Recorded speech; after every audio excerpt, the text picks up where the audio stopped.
Assalamualaikum warahmatullahi wabarakatuh.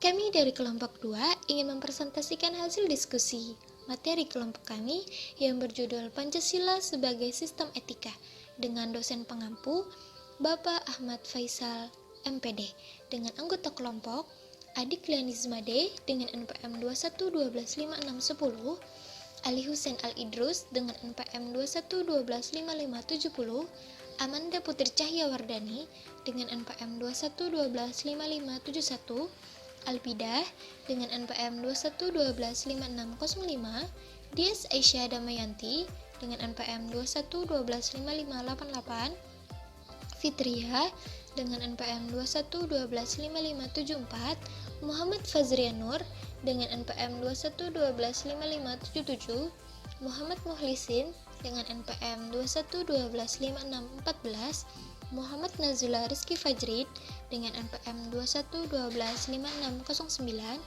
Muhammad Ramadoni dengan NPM 21125578, Nur Nafilah dengan NPM 21125579, Siti Rizkiah dengan NPM 21125608, dan terakhir ialah Wahdah dengan NPM 21125601. Baik, perkenalkan nama saya Adik Lianizmade dengan NPM 21125610. Di sini saya ingin mempresentasikan yaitu bab 1 pendahuluan. 1. Latar belakang masalah. Nilai norma dan moral merupakan suatu konsep yang berkaitan hubungannya dengan Pancasila. Maka, ketiganya akan memberi pemahaman yang saling melengkapi sebagai sistem etika.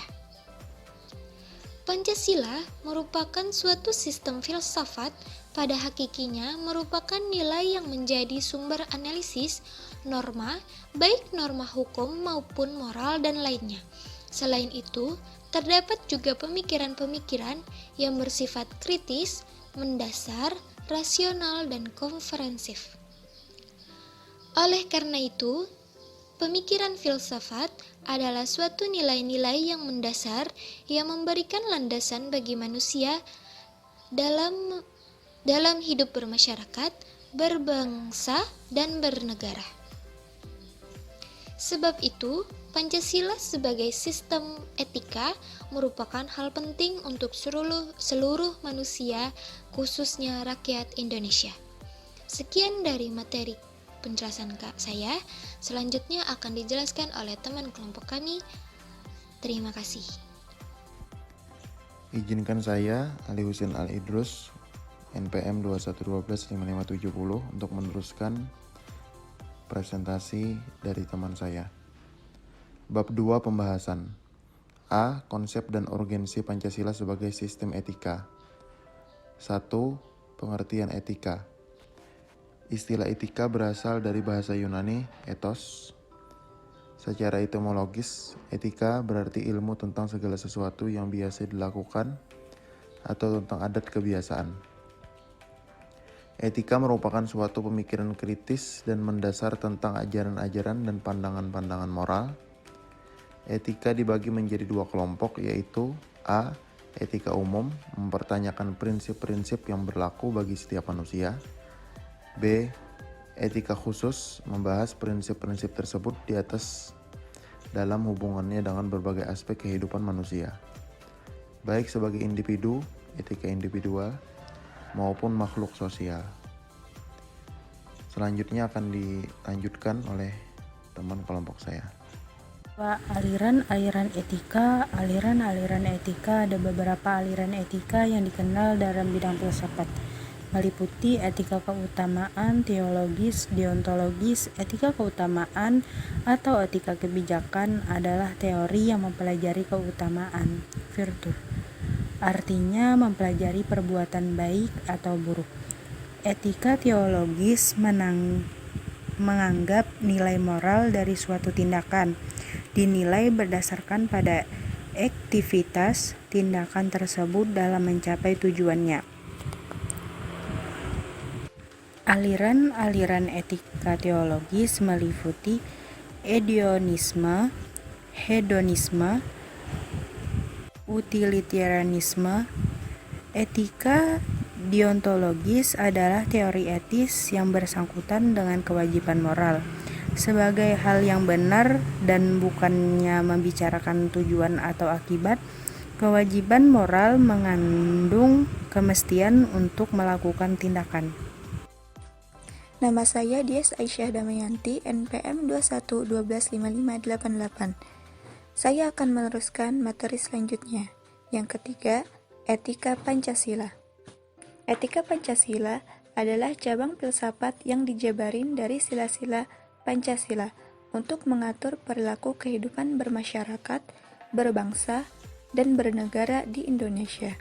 Oleh karena itu, dalam etika Pancasila terkandung nilai-nilai ketuhanan, kemanusiaan, persatuan, kerakyatan, dan keadilan.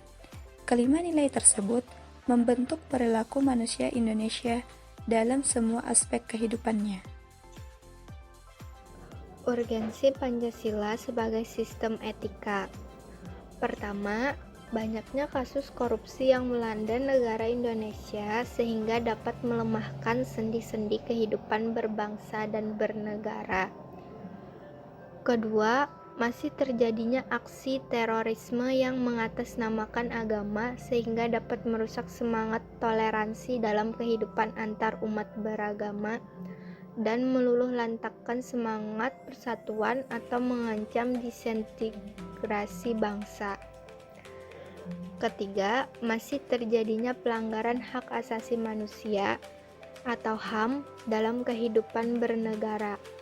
Keempat, kesenjangan antara kelompok masyarakat kaya dan miskin masih menandai kehidupan masyarakat Indonesia. Kelima, ketidakadilan hukum yang masih mewarnai proses peradilan di Indonesia. Keenam, banyaknya orang kaya yang tidak bersedia membayar pajak dengan benar, seperti kasus penggelapan pajak oleh perusahaan, kasus Panama Papers yang menghindari atau mengurangi pembayaran pajak. B. Mengenali sumber historis, sosiologis, politis tentang Pancasila sebagai sistem etika. 1. Sumber historis.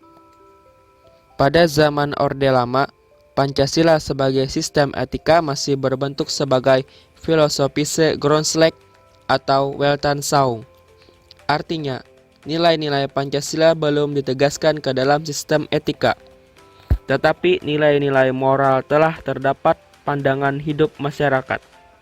Masyarakat dalam masa Orde Lama telah mengenal nilai-nilai kemandirian bangsa yang oleh Presiden Soekarno disebut dengan istilah berdikari atau berdiri di atas kaki sendiri. Perkenalkan, nama saya Amanda Putri Cahyawardani, NPM 21125571. Di sini saya ingin melanjutkan materi dari teman saya, yaitu 2. Sumber sosiologis. Sumber sosiologis Pancasila sebagai sistem etika dapat kita temui dalam kehidupan masyarakat berbagai etnik di Indonesia. Misalnya, orang Minangkabau dalam hal bermusyawarah memakai prinsip bulat air oleh pembuluh, bulat kata oleh mufakat. Untuk materi selanjutnya akan dilanjutkan oleh teman saya. Terima kasih.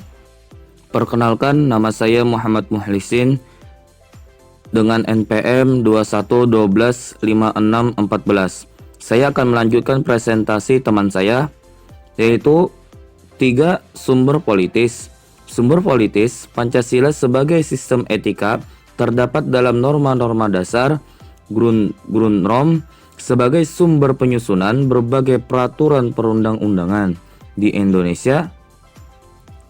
Hans Kelsen mengatakan bahwa teori hukum itu suatu norma yang berbentuk piramida. Norma yang lebih rendah memperoleh kekuatannya dari suatu norma yang lebih tinggi. Semakin tinggi suatu norma akan semakin abstrak sifatnya, dan sebaliknya, semakin rendah kedudukannya akan semakin konkret norma tersebut. Atau Kailan 2011-487. Pancasila sebagai sistem etika merupakan norma tertinggi atau Grundnorm yang sifatnya abstrak, sedangkan perundang-undangan merupakan norma yang ada di bawahnya, bersifat konkret. Sekian, terima kasih. Nama saya Muhammad Nazarudin C. Dinamika dan tantangan Pancasila dalam sistem etika. 1. Dinamika Pancasila dalam sistem etika. Pertama, pada zaman Orde Lama, pemilu diselenggarakan dengan semangat demokrasi yang diikuti banyak partai politik, tetapi dimenangkan 4 partai politik, yaitu Partai Nasional Indonesia (PNI), Partai Muslimin Indonesia (PARMUSI), dan Partai Nahdlatul Ulama (PNU), dan Partai Komunis Indonesia (PKI). Kedua, pada zaman Orde Baru, sistematika Pancasila diletakkan dalam bentuk penataran P4. Pada zaman Orde Baru itu pula muncul konsep manusia Indonesia seutuhnya sebagai cerminan manusia yang berperilaku dan berakhlak mulia sesuai dengan nilai-nilai Pancasila. Selanjutnya, manusia Indonesia seutuhnya adalah makhluk monopluralis yang terdiri atas susunan kodrat, jiwa dan raga, kedudukan kodrat, makhluk Tuhan dan makhluk berdiri sendiri, sifat kodrat, makhluk sosial dan makhluk individual. Keenam unsur manusia tersebut saling melengkapi satu sama lain dan merupakan satu kesatuan yang bulat. Ketiga, sistematika Pancasila pada era reformasi tenggelam dalam euforia demokrasi, namun seiring dengan perjalanan waktu disadari bahwa demokrasi tanpa dilandasi sistem etika politik akan menjurus pada penyalahgunaan kekuasaan serta machiavellisme menghalalkan segala cara untuk mencapai tujuan.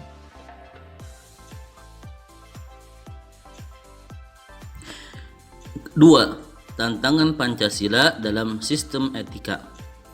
Pertama, tantangan terhadap sistem etika Pancasila pada zaman Orde Lama berupa sikap otoriter.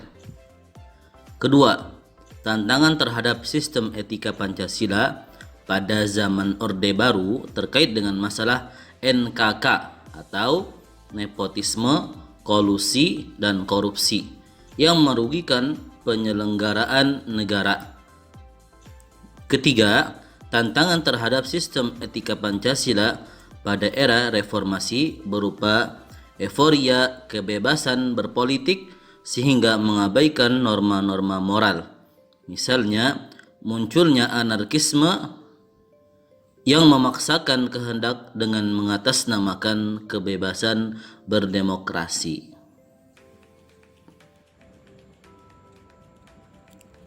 D. Esensi dan urgensi Pancasila sebagai sistem etika. 1. Esensi Pancasila sebagai sistem etika. Pertama, hakikat sila ketuhanan terletak pada keyakinan bangsa Indonesia bahwa Tuhan sebagai penjamin prinsip-prinsip moral. Kedua, hakikat sila kemanusiaan terletak pada actus humanus, yaitu tindakan manusia yang mengandung implikasi dan konsekuensi moral yang dibedakan dengan actus homini, yaitu tindakan manusia yang biasa. Ketiga, hakikat sila persatuan terletak pada kesediaan untuk hidup bersama sebagai warga bangsa yang mementingkan masalah bangsa di atas kepentingan individu atau kelompok. Keempat, hakikat sila kerakyatan terletak pada prinsip musyawarah untuk mufakat, artinya menghargai diri sendiri sama halnya dengan menghargai orang lain.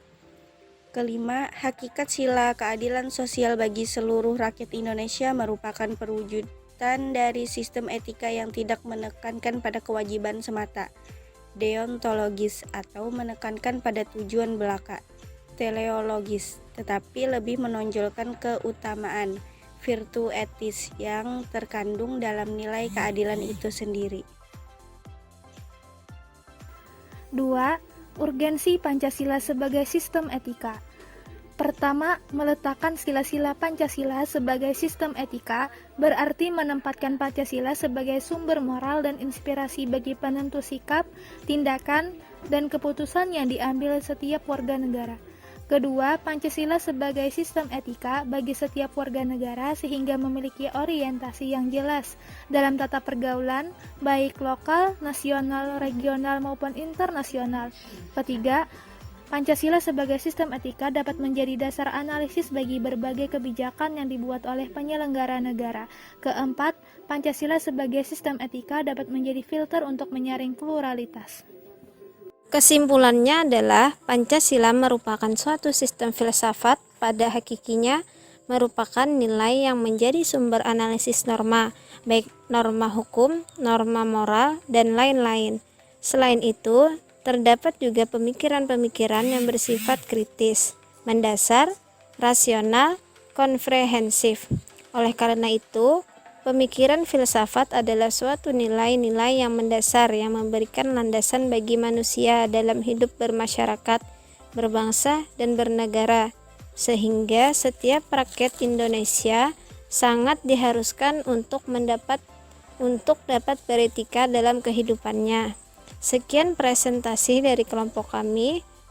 Terima kasih dan mohon maaf apabila ada kesalahan. Assalamualaikum warahmatullahi wabarakatuh.